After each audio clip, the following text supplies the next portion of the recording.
Why are you moving so fast? As a philosopher and a historian, the big question is, again, can you trust the AI? What is the AI revolution? When power shifts from humans to algorithms, from people to AIs, that AIs can lie, the perfect lie, by spreading hate and fear and greed. I think this is just insane. It's such a huge gamble. What kind of future will be created?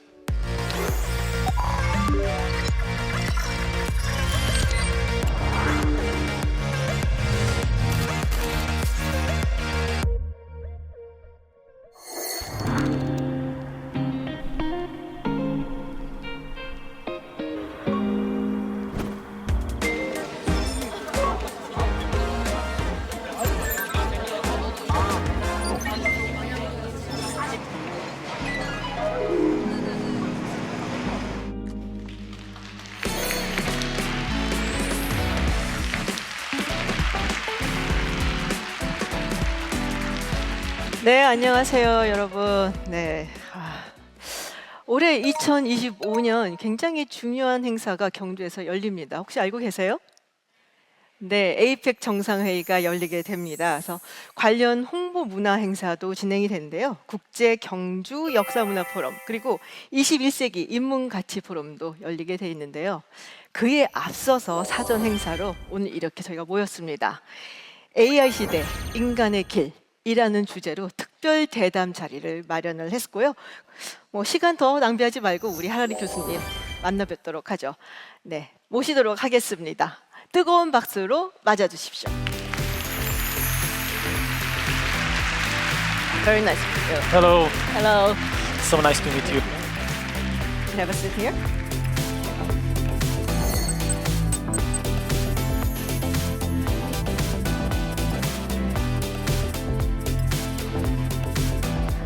먼저 이렇게 우리 교수님 만나보려고 온 많은 청중이 있는데요. 한 말씀 나눠주시죠. Yes, it's a great pleasure and honor to be here in Korea again. I've been twice before. I wanted to come again sooner, but first there was COVID, then there was the trouble in my country and the war, so it got postponed again and again, and I'm very happy that finally I managed to come back. 네, 이렇게 한국이 사실 여러모로 격동의 시대를 겪고 있는데 지금 이번에 방문하시니까 또 어떤 감회가 드셨는지도 궁금합니다. All the world is going through a turbulent time, so it's not unique for this country, unfortunately. And it seems that the turbulent time are just getting worse and worse, more chaotic. There is a good chance that people will remember the early 2020s as the quiet time before the big storm. 네, 사실 한국이 격동의 시대라고 얘기를 했지만 저는 이제 미국의 뉴스를 보면 하루하루가 정말 놀라움의 연속이다라고 말씀드릴 수가 있는데요. 지금 현재 미국에 새로 들어선 트럼프 행정부 그리고 도지라는 새로운 이제 기구를 지금 부처를 만들어서 이걸 일론 머스크가 이끌고 있습니다. 지금 일론 머스크가 이끄는 도시가 우리가 비효율이라고 하면 생각이 나는 딱 관료제, 연방정부를 효율적으로 만들겠다라고 나서고 있어요. 그러면서 굉장히 많은 연방정부 공무원들을 대량 해고를 하고 그리고 이 빈 자리를 AI 알고리즘으로 대체하려는 계획을 가지고 있는데요. 먼저 교수님 보시기에는 이것이 과연 성공할 수 있을 것인가? 또 궁금하고요. 만약에 어떤 결과가 나온다면 그것을 다른 국가들, 그러니까 미국 외 다른 국가에서도 비슷하게 진행할 가능성도 있는지 이 부분에 대한 견해를 좀 여쭙고 싶습니다. I think that yes, we see it all around us, not just in the US. And this is part of a very large, important, potentially dangerous transition in human history when power shifts from humans to algorithms, from people to AIs. And we really see it all around us.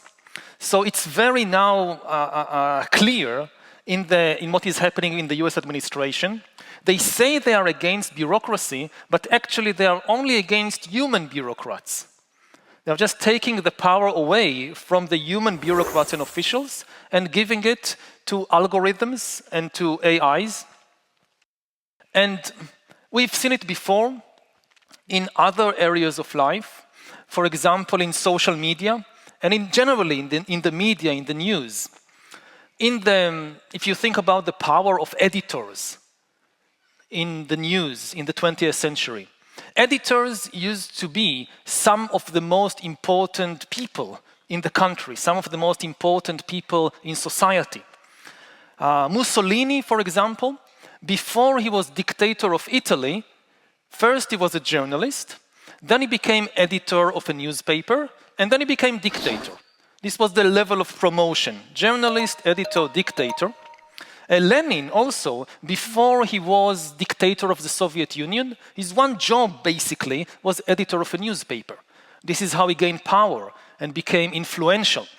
Editors were such important people because they shaped the public conversation.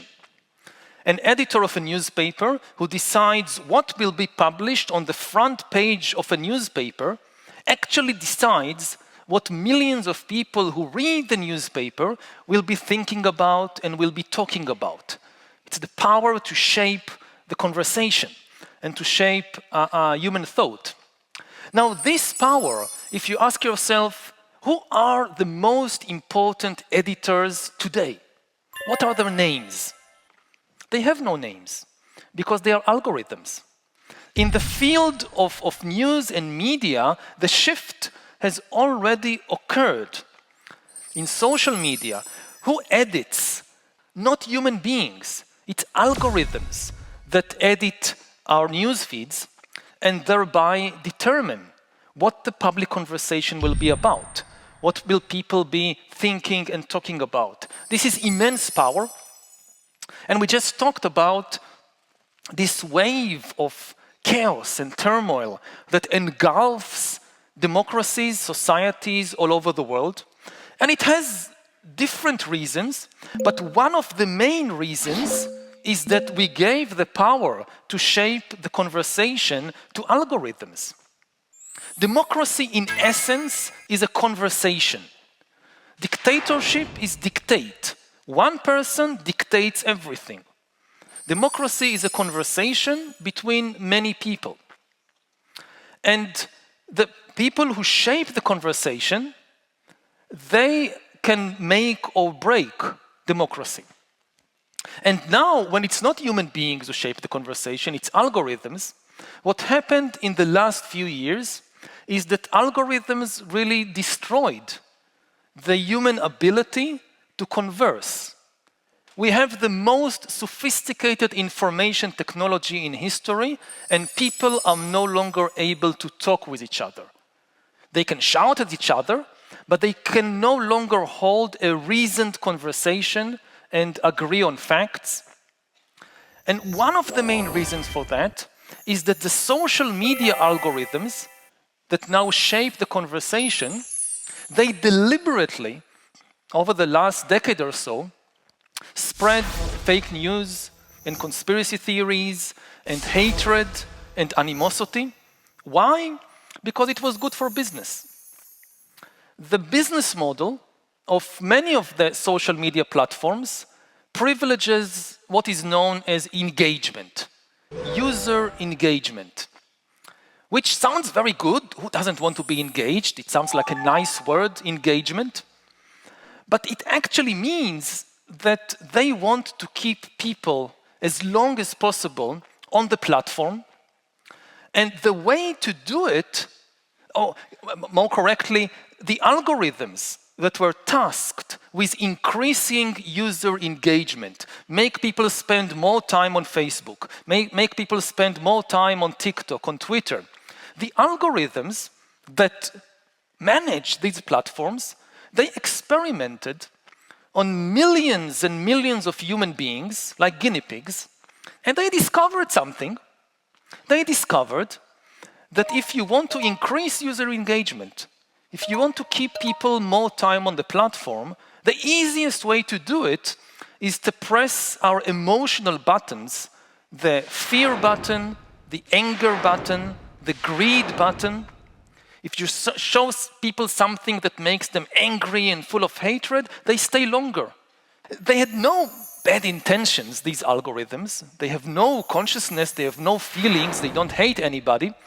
They just discovered by trial and error that they can achieve their goal of increasing user engagement by spreading hate and fear and greed, and they thereby, in a very, very short time. So we already have a big warning about what happens when you replace human beings, like human editors, with algorithmic editors. But we now see it happening in more and more fields, the same thing. Another field is in finance. You look at the rise of cryptocurrencies. And cryptocurrencies and digital currencies, they have their positive potential, their positive aspects, but in a way, they are post-human currencies. They are post-human money. What is money? Money is a story. It has no objective value. You cannot eat or drink a dollar bill. Where do the value of money comes from? It comes from the stories that people tell each other and believe. You know, you have powerful people in institutions, like central banks, telling us a story that this piece of paper or this electronic data, it is worth like 1 kilogram of rice. And if all of us believes it, it becomes the basis for a trade network. What has been happening in recent years is that more and more people have lost trust in the human institutions and in the human beings that tell the stories. And they don't want the dollars and the euros, and they don't trust the banks that produce them. Instead, they trust the algorithms that maintain new stories, the stories of cryptocurrencies, like Bitcoin and like Ethereum. So here too, in the field of finance, we see a shift of power from humans to algorithms at exactly the same time that humans are losing trust in one another. They instead develop trust in algorithms and in AIs. And even though, of course, and we'll talk about it, AI has a lot of positive potential, there is enormous risk here. I published the book Nexus in September, and since then I've been traveling in different parts of the world, in America, in Europe, in India, in East Asia now, talking both with the general public and with the leaders of the AI revolution, the entrepreneurs, the business people, the politicians who are leading this race to develop AI. And I usually ask them two questions. The first question I ask them is, why are you moving so fast? And almost all of them reply, we understand that there are risks. Actually, we understand better than almost anybody else the enormous risks involved in developing a super intelligent AI that might escape our control and enslave or destroy humanity. You have on record some of the leading people, like Nobel Prize winner Jeffrey Hinton, like Sam Altman, like Elon Musk, saying publicly on record, this might destroy humankind.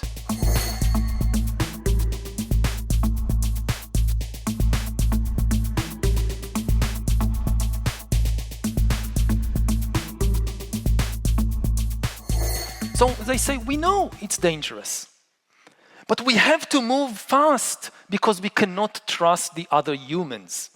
Our competitors in the other companies, or our competitors in a different country, if we slow down and they don't, they win the AI race and they will control the world, because we know the first to develop super intelligent AI will control the world.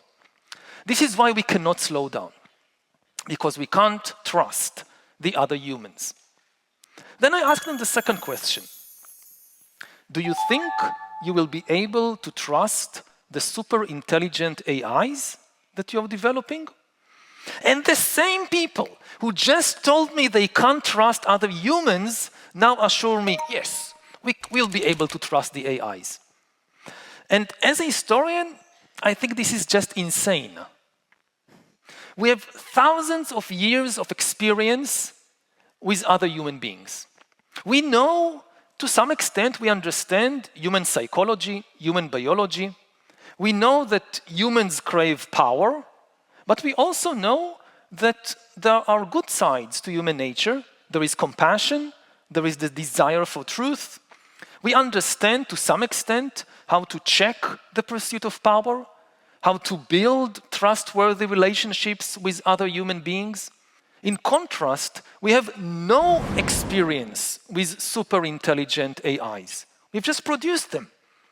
We already know, and for this we have scientific proof, that AIs can lie, AIs can manipulate, AIs can develop goals that we can't predict.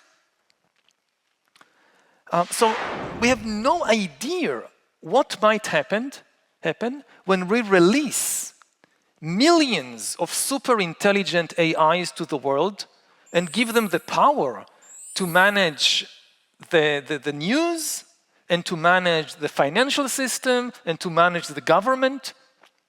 It's such a huge gamble. The people who don't trust other people and yet trust AIs, this is such a huge gamble that they are taking, and they are not taking a gamble on their money or on their lives. They are taking a gamble on the lives of all of us, on the future of the whole of human civilization, and in many ways on the future of life on Earth. 이렇게 AI에 대한 뭐랄까요? 굉장히 막연한 기대라든지 신뢰가 결국에는 인류를 파멸로도 이끌 수 있을까요? So I don't want to be too alarmist, and I do want to emphasize that AI has enormous positive potential. Otherwise, we wouldn't develop it. As a philosopher and a historian, I find myself in occasions like this, talking mainly about the dangers, because you hear enough about the positive promises from people like Elon Musk that develop the technology. So they tell people about all the good things that could come out of it, and then it becomes the job of people like me to kind of balance it and talk about the dangerous side. And before we rush to judge whether AI is good or bad, the first thing is simply to understand what it is and to appreciate the magnitude of the historical change that we are facing. So there is so much hype around AI these days, everybody talking about it, so it becomes difficult to understand what exactly is AI and how is it different from other machines. So let me be as clear as possible. AI is not about automation, AI is about agency. AI is not a tool, AI is an agent. The characteristic of AI is that it is able to learn and change by itself, to make decisions by itself, to invent new ideas by itself. If something cannot learn and change by itself, even if it's autonomous, even if it functions automatically, it's not an AI. It's just an automatic machine. So let me give a simple example. If you think about a coffee machine, you come to the machine, you press a button, and the machine makes you an espresso. This is not an AI. The machine, even though it's automatic, it's simply following a pre-programmed procedure that the engineers put into it. It doesn't learn or change. When does a coffee machine become an AI? If I approach the coffee machine, and before I press a button, the coffee machine addresses me and tells me, hey, I've been watching you for the last few weeks, I predict that you probably want an espresso. So I already made you a cup. This is an AI. It learned something, it made a decision by itself. This is not just theory. We already have quite a few examples of AIs doing that. One famous example is that when OpenAI developed GPT-4 and wanted to test what can this AI do, so they gave it as a task the goal of solving a CAPTCHA puzzle. CAPTCHA puzzle, you probably encountered many CAPTCHA puzzles in your life. It's this kind of visual puzzle that when you try to access some web page, maybe your bank account or whatever, and the web page want to know if you're a human or a bot, so you have to identify this string of twisted letters and numbers, or a cat or a car or something, which computers still find difficult, and humans are still having an advantage in that field. So they gave GPT-4 the task of solving the CAPTCHA puzzle, and it couldn't. It couldn't solve the CAPTCHA puzzle. But they gave it access to the internet, to a web page called TaskRabbit, where you can hire people online to do things for you. So GPT-4 tried to hire a human being to solve the CAPTCHA puzzle for it. Now, the human being got suspicious and asked the AI online, writing, "Why do you need somebody to solve you a CAPTCHA puzzle? Are you a robot?" He asked the critical question, "Are you a robot?" And the AI answered, "No, I'm not a robot. I am a human with a vision impairment, which is why I can't see the visual puzzle well, so I need your help." And the human believed it and solved the CAPTCHA puzzle for it. Now, this is a very small example, but it exemplifies the two key characteristics of a real AI. First, the ability to make decisions by itself. The goal of solving the CAPTCHA puzzle was set by the human researchers, but nobody instructed the AI to lie, to deceive, in order to reach the goal. It reached a junction on its way to the goal, solving the CAPTCHA puzzle. It reached a junction, and it understood, if I tell the truth, the human will not help me, I won't reach the goal. If I lie, the human will help me, so I should lie. It was the AI that made by itself the decision to lie. Secondly, it exemplifies the ability to invent new ideas. Nobody told the AI what lie would be most effective. Some people say, oh, these AIs, they are just glorified autocomplete. They just complete sentences, it's nothing. There are an infinite number of sentences in the language. There are an infinite number of things that the AI could say when it tried to deceive that human being. It had one shot, and it invented the perfect lie. Think for yourself, if you had to invent a lie that would convince the human to help the AI, can you come up with something better than I have a vision impairment, so I can't see the... The thing about it, it also appealed to the empathy of the human being. It didn't try to bribe the human being, oh, I'll give you more money. No, it actually utilized our best emotions against us. The empathy of that human being wanted to help another human being with a disability. It was used by the AI on its own initiative. So this is, again, a very small example. Now extrapolate from that to millions of super intelligent AIs that manage our banks and our governments and our armies, and you can start to understand why people are worried. And one last comment on this issue. I hear again when I travel the world and talk with people, they say, we've been here before. There have been other revolutions when humans invented some powerful new technology, like the printing press, or the Industrial Revolution, or think about the atom bomb. When the atom bomb was invented, People were sure that within 10 or 20 years there will be some nuclear war and all of humanity will be destroyed, and look, we are still here. This is a misunderstanding. There is a fundamental difference between AI and atom bombs and trains and printing presses and all previous technologies. All previous technologies were tools in human hands. We decided what to do with them. Nuclear technology could not decide by itself to build a bomb and bomb Hiroshima. It was a human decision to use this technology to create a bomb and to bomb a particular city. AI can make decisions by itself. An AI weapon, and there are already AI weapons deployed and used in several wars around the world, an AI weapon can decide by itself who to bomb. Doesn't need to wait for humans to tell it. And AI can also invent new weapons by itself. The atom bomb could not invent the hydrogen bomb. The train could not invent the airplane. And AI can invent new weapons, new medicines, new vehicles, and even new AIs.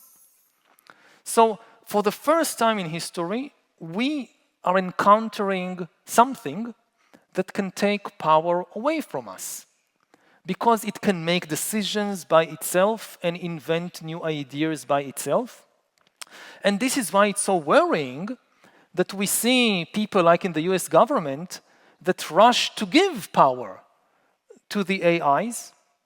And this is why it's so worrying that the leaders of the AI revolution just rush faster and faster, explaining that they can't trust the humans, but they think they can trust the AIs.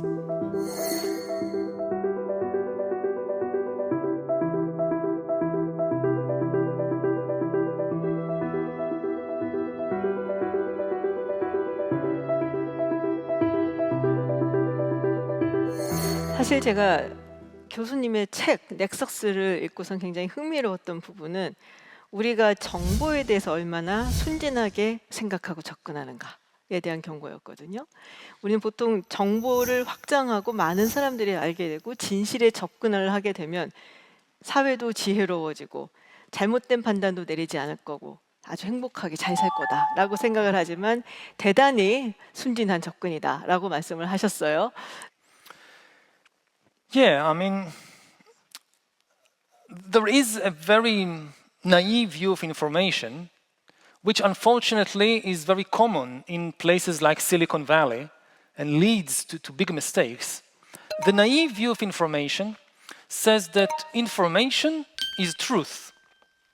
And the more information we have, the more knowledge we have.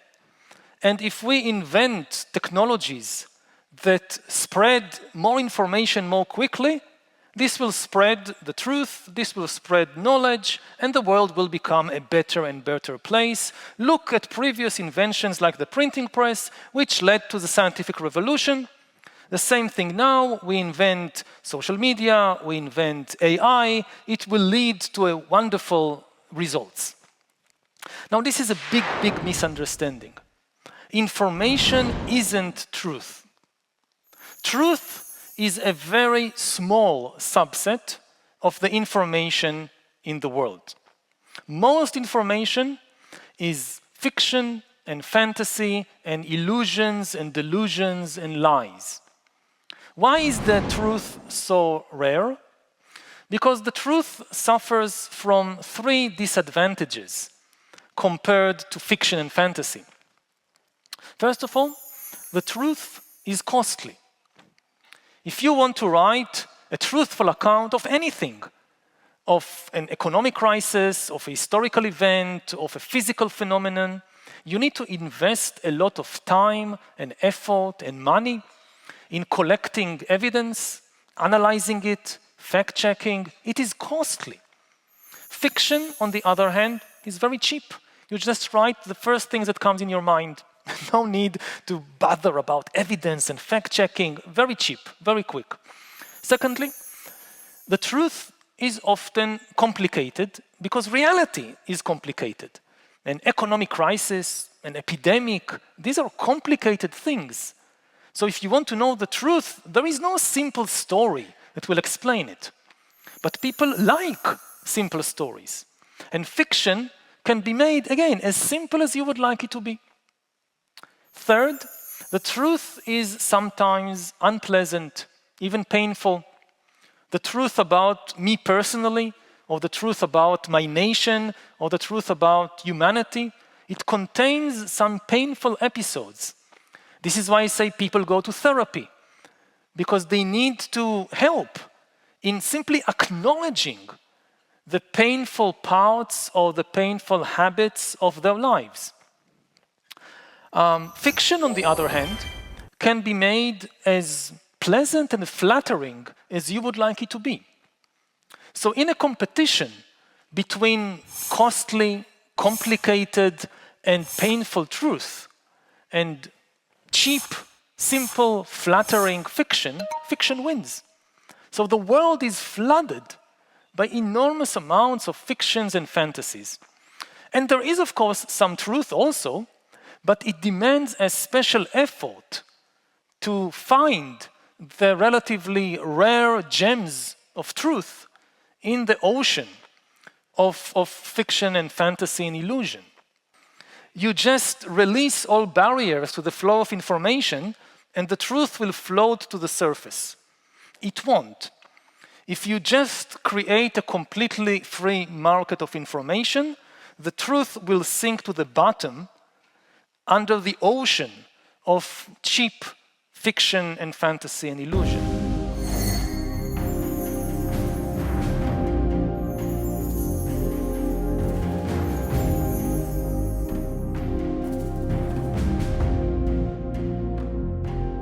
사실 여기에 굉장히 많은 젊은이들이 와 있거든요. 지금 청년 세대가 어쩔 수 없이 AI 시대를 맞이해야 될 것 같다라는 생각이 듭니다. 교수님께서 우리 청년 세대에게 어떤 조언을 해주고 싶으신지 꼭 이것만큼은 지키고 살아. 한 3가지 정도 말씀해 주실 수 있으실까요? The most important thing is that nobody has any idea what kind of world you will inhabit, or we will inhabit. For the first time in history, we have no idea, for instance, how the job market would look like in 10 years. We have no idea what kind of skills people will need. So when parents think, what should I teach my kids? We don't know, maybe there is a war or an epidemic next year, but we have no idea what kind of skills will be necessary. People say, oh, this is the computer age, so I should learn how to code. Maybe in 10 years, AI codes so much better than human beings that you don't need any human coders. This is a complete, perhaps, waste of time. People say, oh, the international tensions are rising, there will be more wars. Okay, but what will people do in war in 10 years? We don't know. Maybe AI will replace a lot of the soldiers and even a lot of the commanders. In the recent wars in my region of the world between Israel and Hamas and Hezbollah, and I've been talking to some of the people who participated, and some of the most alarming conversation I heard were about how the Israeli army chose targets to bomb in Gaza, or chose targets to bomb, which buildings, which people to bomb and to kill. Throughout history until this point, this was a human job. Nobody other than a human could choose targets. You had human intelligence officers going over massive amounts of information, of intelligence, of data, trying to see where is enemy headquarters and decide what to bomb. In this war, according to many of the people I talked to, AI replaced to some extent the human officers and intelligence people. AI could go over a lot more information a lot more quickly. It speeded up the process of finding and choosing targets. Because the big question is, again, can you trust the AI? This is about human life. an AI tells you to bomb a building, maybe it's a hospital. Maybe it made a mistake and it's a civilian home.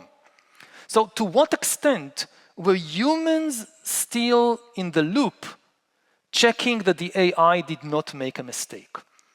Some people told me, after the AI gave its recommendation not on books to read, on bombing, we always had humans that went over all the information to make sure the AI did not make a mistake. Other people told me, nah, they just spent a few minutes or even a few seconds. Mostly, just listen to the AI. I don't know who is right and who is wrong. Maybe it was like this sometimes and it was like this sometimes. What is clear is that as AI is being adopted by more and more armies, in future wars, it is almost inevitable that more and more decisions, including life and death decisions about bombing people and houses, will be made by AI.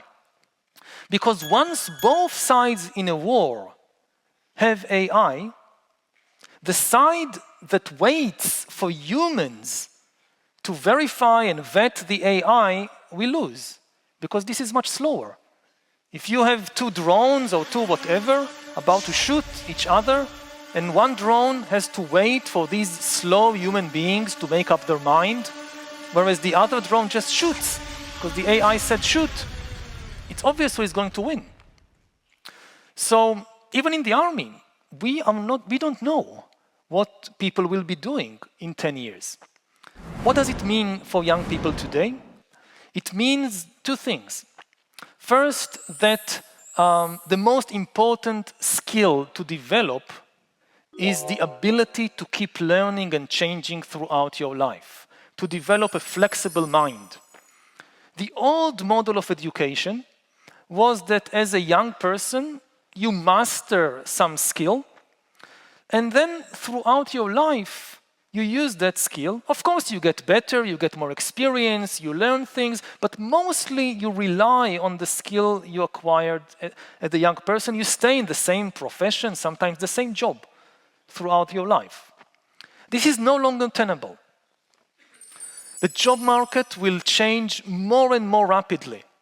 It's not that it'll have the big AI revolution.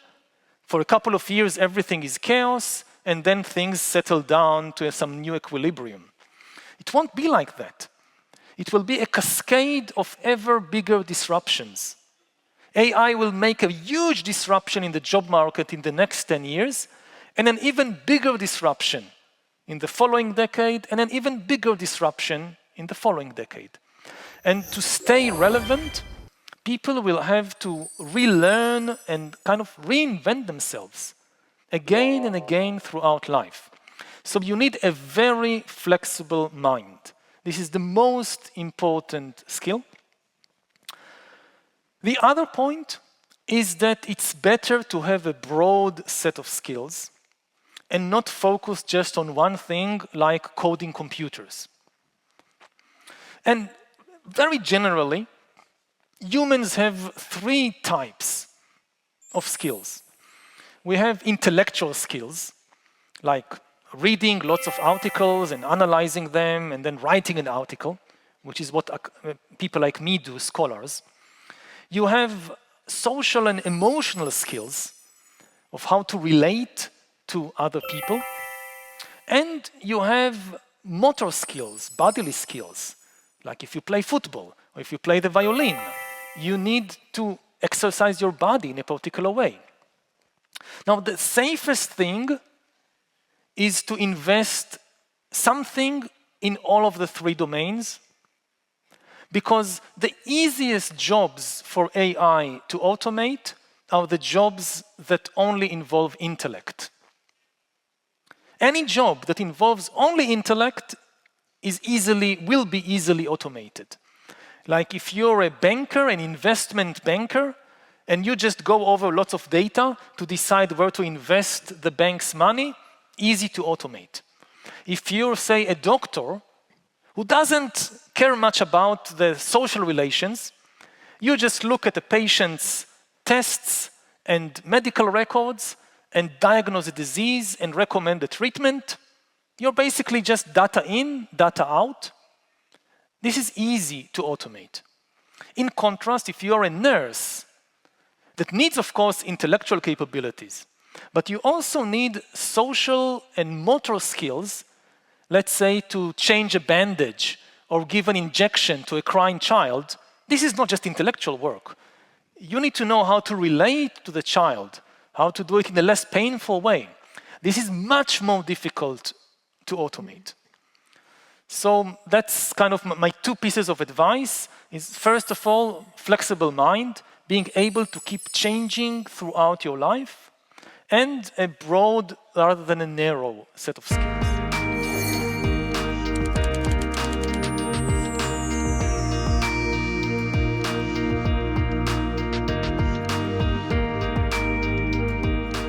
네, 이번에는 오늘의 논의죠. AI 시대 인간에게 이걸 좀 더 확장시켜서 이야기를 해보려고 합니다. 그래서 특별히 두 분의 게스트를 더 모셨습니다.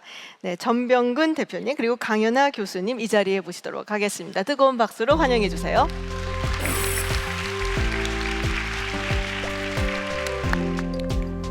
네, 두 분 먼저 간단하게 자기소개 좀 부탁드릴게요.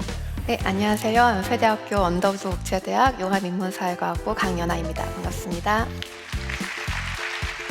네, 안녕하세요. 북클로버인 대표 전병근인데요. 이 책 이전에 넥서스 이전에 21세기를 위한 21가지 제언은 직접 번역까지 했습니다. 그래서 애독자로서 또 만나서 무척 반갑습니다. 오늘 대화를 기대해 봅니다. 네, 이렇게 또 팬심을 이렇게 막 드러내시면서 오늘 이 자리를 함께 해주셨는데요. 먼저 우리 강연아 교수님부터 질문 시작해 보도록 하죠. 이렇게 기술 변화 속도가 점점 빨라지면서 이제 그 교육 방식에 있어서도 새로운 기술을 도입해야 되는 필요성들이 많아지고 있습니다. 그런데 사실 개인이나 기관이 그 기술을 이해하고 활용하기 위해서는 시간이 필요한데요. 그 기관이나 어떤 개인이 이 기술의 그 변화를 따라가지 못할 때 어떤 선택을 해야 한다고 생각을 하시는지 궁금합니다. This is one of the most difficult things about the moment we now find ourselves.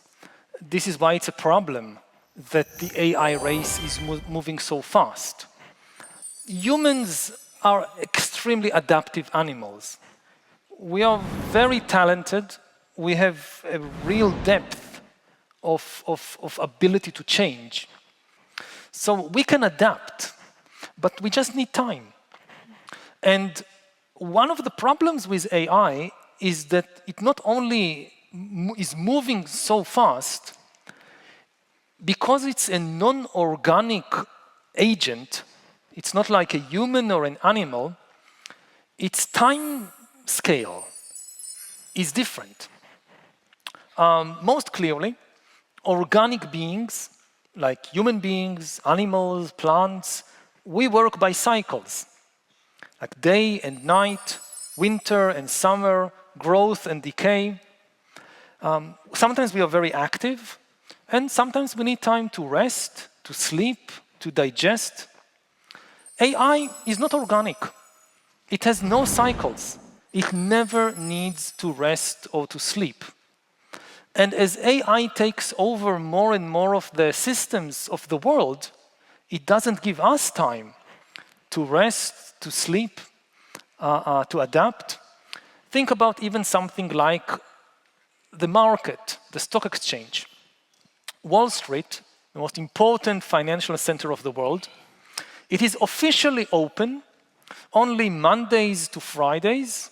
I think from 9:30 in the morning to 4 in the afternoon or something like that. It's closed during the night, closed for the weekend, closed for holidays like Christmas or American Independence Day.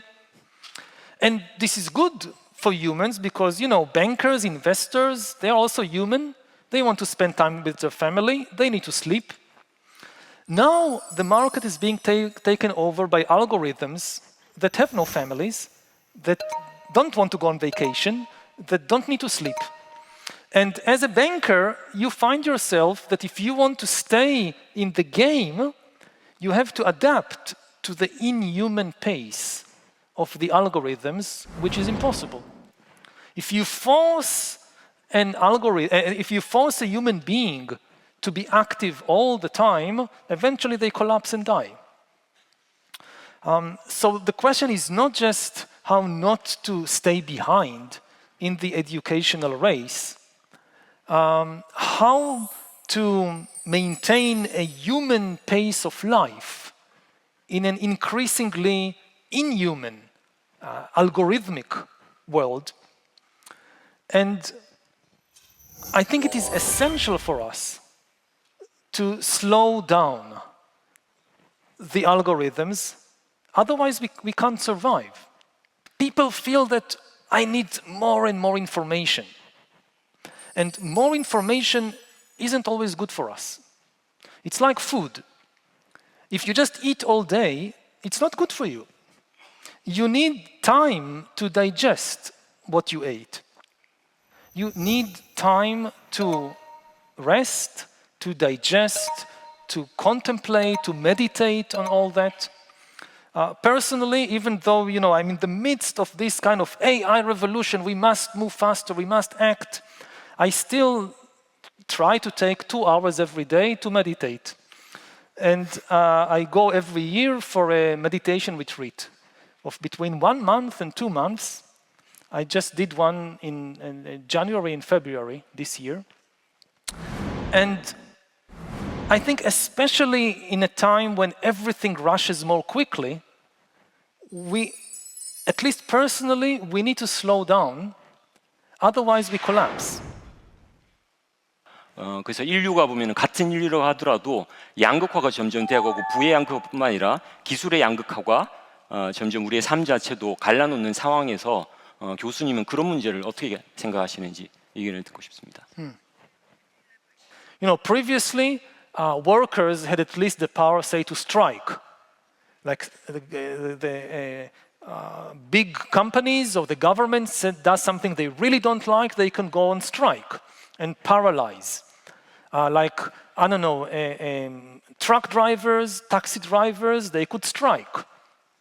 But if all the cars are autonomous vehicles, how can you strike? If you replace all the truck drivers with self-driving vehicles, then the truck drivers can't strike anymore. And the same in more and more industries.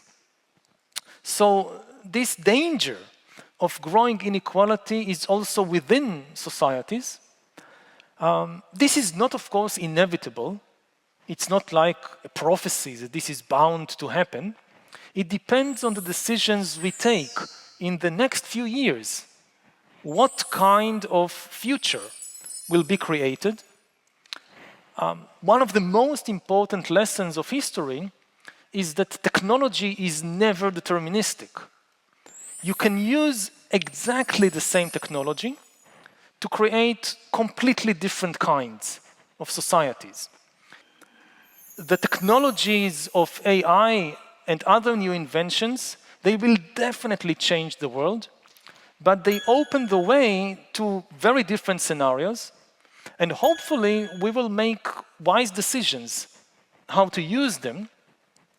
The reason that I wrote Nexus, the book, is not to prophesy the future. I can't. Nobody knows what will happen in the future. It's in order to give many more people understanding of what is the AI revolution, so the decisions about the AI revolution will not be taken by just a few individuals in the leading powers like the US and China, but millions of people throughout the world will have the knowledge necessary to participate in the debate, in the discussion, and to share their views and protect their interests. There is a deep yearning in every human being to know the truth, at least about their own life, at least about what it is to be a human being, and what is the source of misery, and how can I overcome it. And this should make us more generous and charitable in our interaction with other human beings. If you look inside yourself and you see that, yes, I want power, but I also want to know the truth, I'm not so special. Other people are like me. So even this person who I think is this power crazy demon, also that person somewhere deep down still has a genuine yearning to know the truth. And this can be a basis for creating trust between people, and also for going back to the main theme of tonight, for developing benign AI, an AI that is developed on the basis of a competition for power will itself be a power crazy demon. But an AI that emerges out of relationships that are genuinely interested in truth is also far more likely to be itself interested in truth and to be itself far more trustworthy. Thank you.